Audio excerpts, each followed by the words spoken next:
சினிமாவுக்கு ஜெயிக்க அதிர்ஷ்டம் வேணுமா, திறமை வேணுமா? நல்லா ஜெயிச்சவங்க இப்ப என்ன சொல்றாங்கன்னா, எனக்கு திறமை தான், எனக்கு கடுமையான உழைப்பு, அதுக்கு பின்னாடி எல்லாமே ஒத்துக்க வேண்டிய விஷயம் தான். பட் ஆனா சூப்பர் ஸ்டார் அவர்கள் மிக அழகா ஒரு கருத்தாலும் சொல்லியிருப்பாரு. சினிமா நம்மளுடைய உழைப்பால, திறமையால, நம்ம செயலால நாம வெற்றி அடைஞ்சோம்னு சொன்னா அது ஒரு 10% தாங்க. 10% தான். ஜெயிக்கிறதுக்கு நம்மளோட உழைப்பு, திறமை, கடுமையான உழைப்பு எல்லாமே சேர்ந்தா ஒரு 10% தான். இது எல்லாமே நம்மளுடைய அதிர்ஷ்டம், நமக்கு சேர்ந்த அதிர்ஷ்டம் சார்ந்த பல விஷயங்கள் இருக்குது. எல்லாமே அந்த மாதிரிதான் அப்படின்னு அவர் சொல்லியிருப்பாரு. எல்லாம் பொதுவா சொன்னோம்னா தலை விதி அப்படின்னு கூட சொல்லலாம். ஸோ இது வந்து நம்ம சரியா தவறா அப்படின்றத அந்த வீடியோ நம்ம பார்க்க போறோம். அப்பா பெரிய ப்ரொடியூசரா இருப்பாங்க, இல்லைன்னா பெரிய இயக்குனரா இருப்பாங்க. அவங்க பசங்க கூட ஜெயிச்சிடறாங்களா, விஜய் மாதிரி, இவர் மாதிரி, சிம்பு மாதிரி இல்லையா? ஸோ அந்த மாதிரி வீடியோ தான் இன்னைக்கு, அந்த பதிவு தான் இன்னைக்கு பார்க்க போறோம். நாங்கள் வீடியோக்குள்ள போகிறோம். ஃபர்ஸ்ட் டைம் உங்க சேனலுக்கு வந்துருக்கோம், மறக்காம சப்ஸ்கிரைப் பண்ணிக்கோங்க. நாயஸ் நாயஸ் வந்து மகிழ்ச்சி வைத்த நடிகர் நாயஸ் அவர்கள், அவருடைய பையன் ஆனந்தபாபு. அவருக்கு எல்லாரும் இப்ப உள்ள கூட தெரியும், ஆனந்தபாபு சீரியல் எல்லாம் பண்ணிட்டு இருக்காரு. பட் அவர் வந்து 80 பார்த்தீங்கன்னா டான்ஸ் எல்லாம் பயங்கரமா பின்னி படம் எடுத்து ஃபர்ஸ்ட் பாடுமான மாதிரிலாம் அதிரி ஹிட் கொடுத்தது இந்த டிராஜ் அறிமுகப்படுத்துறாரு. வந்து பயங்கரமா ஹிட் கொடுத்து ஒரு 4 படம் தொடர்ந்து பண்ணாரு.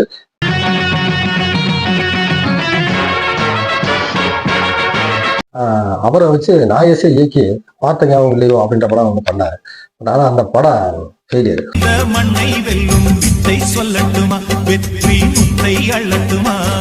பட் அதுக்கப்புறம் அந்த படங்கள் எல்லாமே அவருக்கு நாயஸுக்கு பெரிய அளவு போல ஆனந்தபாபுக்கு. அதுக்கப்புறமா அவர் சேரன் பாண்டியன்ல வந்து கே.எஸ். ரவிக்குமார் அவர் வந்து நான் பார்த்த ஞாபகம் இல்லையோ படத்துல வந்து நாயஸ் அவர்கிட்ட அசிஸ்டன்ட் ஒர்க் பண்ணனால அவர் அந்த படத்துல அவருக்கு அதுல இருந்து அவருக்கு கொஞ்சம் வாய்ப்பு கொடுத்தாரு. அதுக்கப்புறம்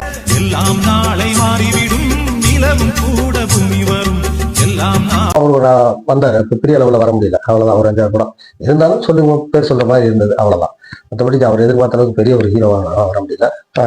இதுக்கு காரணம் அதிர்ஷ்டம் தான். 1989 கே.எஸ். கோபாலகிருஷ்ணன். பழைய இப்போ உள்ள 2K கிட்ஸுக்கு 90 கிட்ஸுக்குலாம் தெரியறதுக்கு அதிக வாய்ப்பு இல்லை. பட் பழைய ஆளுகளுக்கும் உங்களுக்கு நல்லா தெரியும். கே.எஸ். கோபாலகிருஷ்ணன் அவ்வளவு பெரிய மிகப்பெரிய இயக்குனர், டயலாக் ரைட்டர், வசனகர்த்தா, அப்படி குமுதம், சாரதா அப்படின்னு சொல்லிட்டு 70 அந்த படங்கள்ல மிகப்பெரிய ஒரு அற்புதமான இயக்குனர்னு வச்சுக்கலாம். கற்பகம், குடும்ப படங்களுடைய மிகப்பெரிய கிங்கு அவர். ஆமா, இயக்குனர் திலகம் கே.எஸ். கோபாலகிருஷ்ணன். ஸோ அவரோட பையனை வச்சு கே.ஜி. வெங்கட் அவரை வச்சு எடுத்தாரு. அத்தை முடி மத்தையடி அப்படிங்கிறது 1989. டெக்னீஷியன் எல்லாருமே பெரிய பெரிய ஆளு தான் ஒர்க் பண்ணியிருந்தாங்க. பட் ஆனால் அந்த படம் ஃபெயிலியர் ஆயிடுச்சு. ஸோ அவர் அதுக்கப்புறமா சின்ன சின்ன வேறங்களில் துணை நடிகராக தான் நடிச்சிருந்தாரு. என்ன காரணம்னு தெரியல. அதுதான் பாரதிராஜா பத்தி சொல்லவே வேணாம். அவர் அறிமுகப்படுத்துற நடிகர்கள் எல்லாம் பயங்கர ஹிட்ல இருக்கிறாங்க, அப்படி இருக்கிறாங்க, இப்படி இருக்கிறாங்க. பட் ஆனா பாருங்க, அவர் பையன் மனோஜ் அவர்கள் வந்து தாஜ்மஹால் சுட்டு 1999 நினைக்கிறேன் திங்க் பண்றாரு. படத்துக்கு மணிரத்னம் அவர்கள் பண்ணாரு. டெக்னீஷியன்ஸ் பூராமே பெரிய பெரிய டெக்னீஷியன்ஸ் தான். ஏறவன் சாயங்காலம் பாட்டு கூட சூப்பர் ஹிட். ஆனா படம் அட்டர் கிளாப்.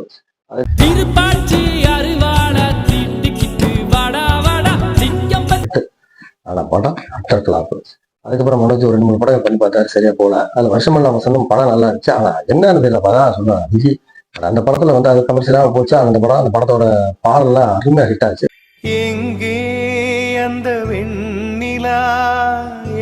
பட் ஆனா அவரால் ஹீரோவா ஜெயிக்க முடியல. அடுத்த ஒரு 2 முறை படம் பார்த்தீங்கன்னா துணை நடிகராக தான் வந்தாரு. இப்போ அடுத்து ஏதோ ஒரு படம் பண்றதா கேள்விப்பட்டேன். பார்ப்போம், அவரும் பார்த்துட்டே இருக்காரு, பார்க்கலாம். அதுதான் பார்க்க போறது பாக்கியராஜ் அவருடைய பையன். பாக்கியராஜை பத்தி உங்களுக்கு எல்லாருமே தெரியும். இப்போ வரைக்கும் பெரிய ஒரு திரைக்கதை ஆசிரியர். திரைக்கதை அப்படின்னாலே அவருடைய படங்கள் தான். படத்தோட பிகினிங் எப்படி இருக்கணும், இடவில் எப்படி இருக்கணும், கிளைமேக்ஸ் எப்படி இருக்கணும் அப்படின்றத செமையா பண்ணுவாரு. கிளைமேக்ஸ் வச்சுக்கு முன்னாடி போடுவார், முன்னாடி வச்சுக்கு பின்னாடி போடுவார். படத்தை வந்து பயங்கரமா பட்டை கிளப்புவார். அப்படி அதிரி ஹிட்டு கொடுத்தவர். அவராலையும் அவர் அறிமுகப்படுத்தி நிறைய பேர் அறிமுகப்படுத்தார். பட் அவர் பையனை வச்சு அவர் எடுத்த முருங்கைக்காய் சிப்ஸு, இன்னொரு 6 + 2 அப்படிலாம் பண்ணாரு. அவங்க பையன் சாந்தோம் சக்கரை கட்டின்ற படத்துல ஒரு மிகப்பெரிய படத்துல அறிமுகம் ஆனாரு. ரஹ்மான் மியூசிக் எல்லாத்தையும்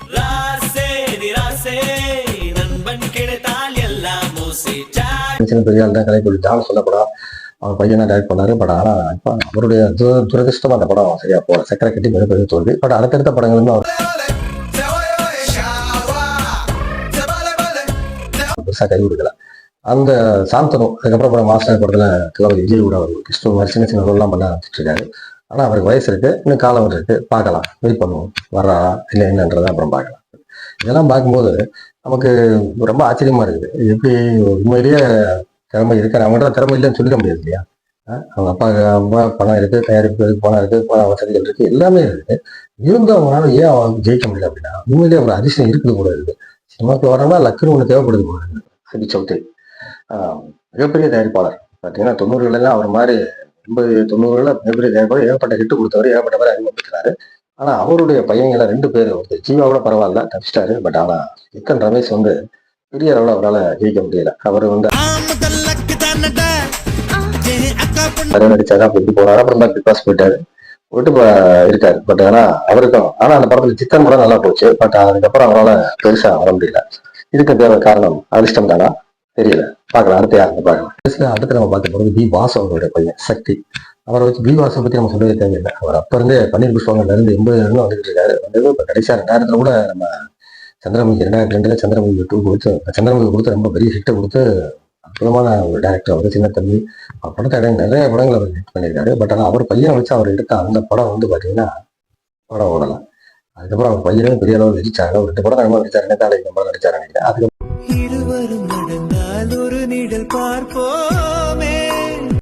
அவராலே பெருசா வர முடியல. அப்புறம் உடல கொஞ்சம் பிக் பாஸ் எல்லாம் போனாரு, அப்படி வந்தாரு. இப்போ ஏதோ ஒரு படம் சமுத்திரக்கணி அவரும் பண்ணிக்கிட்டு இருக்காங்க இருக்குது. பார்ப்போம், வயசு இருக்குது, காலம் இருக்குது, பார்க்கலாம் என்னன்றத. அதிர்ஷ்டமா திறமையா இல்ல உண்மையிலே அதிர்ஷ்டம் விதிதானா அப்படின்றத கலைஞர் அவர்கள், டாக்டர் கலைஞர் 1972 73 அந்த முதலமைச்சர் கேட்டேன். அப்பா முதலமைச்சர் சொல்ல வேணும், பெரிய பெரிய டெக்னிக்ஸ் எல்லாம் வச்சு மகன் முக முத்து வச்சு படம் எடுக்கிறாரு. முக்கமுத்து எம்ஜிஆரை போய் இவர் அப்படின்னு சொல்லிட்டு நான் ஒரு தலைப்பு ஒரு வீடியோ போட்டிருக்கேன் முக்கமுத்துவை பத்தியே, அதையும் பாருங்க நீங்க. அப்ப முக்கமுத்து வச்சு பிள்ளை பிள்ளைன்னு படம் எடுக்கிறாரு. படத்துக்கு வந்து கிளாப்ஸ் பண்றது யாருமே, கிளாப் தட்டி படத்தை தொடங்கி இந்து பட்சத்துல எம்ஜிஆர் சேகபாரி எம் எஸ் விஸ்வநாதன், பாடல் கவிஞர் வாலி, ஒளிப்பதிவு ராமமூர்த்தி, சண்டை பற்றி சியாம் சுந்தர், பூராமே அப்படியே டெக்னிக்ஸ் மூலமா பெரிய பெரிய ஆளுங்கதான். எம்ஜிஆர் படத்துக்கு பண்ண பூரா பேருங்க. பட் ஆனால் அவர் அந்த படம் சூப்பராக போச்சு, பிள்ளை பிள்ளை. அதுக்கு அடுத்த படங்கள் பார்த்தீங்கன்னா சமையல்காரன், ஒரு 4-5 படம் அணையாவளுக்கு நீங்கள் சொந்தமான பாட்டெல்லாம் பாடுவாங்க. அவ்வளோ ஒரு திறமையான ஆட்டா. பட் அப்புறம் ஏன் அப்படி போயிட்டாரு அப்படின்னா, அவருங்க கொஞ்சம் ஒரே தப்பு என்னன்னு வருங்க, எம்ஜிஆர் படவே காப்பி பண்ணி நடிச்சதுதான், மற்றபடி வேற ஒன்றுமே கிடையாது. அவர் எம்ஜிஆர் அப்படியே ஜெராக்ஸ் மாதிரியே இருந்தாரு. பட் ஆனால் ஏழையின் சிரிப்பில் இறைவன் இருப்பதை சொன்னான் தலைவன், அவரை ஒதுக்கிட்டாங்கன்னு சொல்லலாம். ஒரு பெரிய முதலமைச்சரோட பையன் அவராலேயே சினிமாவில் ஜெயிச்சு வர முடியலன்னா அப்ப என்ன இது? உண்மையிலேயே தலைவிதி அப்படின்னு ஒன்று இருக்க போல இருக்குங்க. அதிர்ஷ்டம் இருந்தா தான் சினிமாவில் ஜெயிக்க முடியும் போல இருக்குது. நீங்க வந்து ரஜினிக்கு விட்டு கொடுத்துட்டீங்க, நீங்க இல்லைன்னா அவர் தான் பண்ணிக்கணும், விட்டு கொடுத்தீங்கன்னு சொன்னேன். பைத்தியக்காரா, ரஜினிக்கு இங்க எழுதிருக்கடா.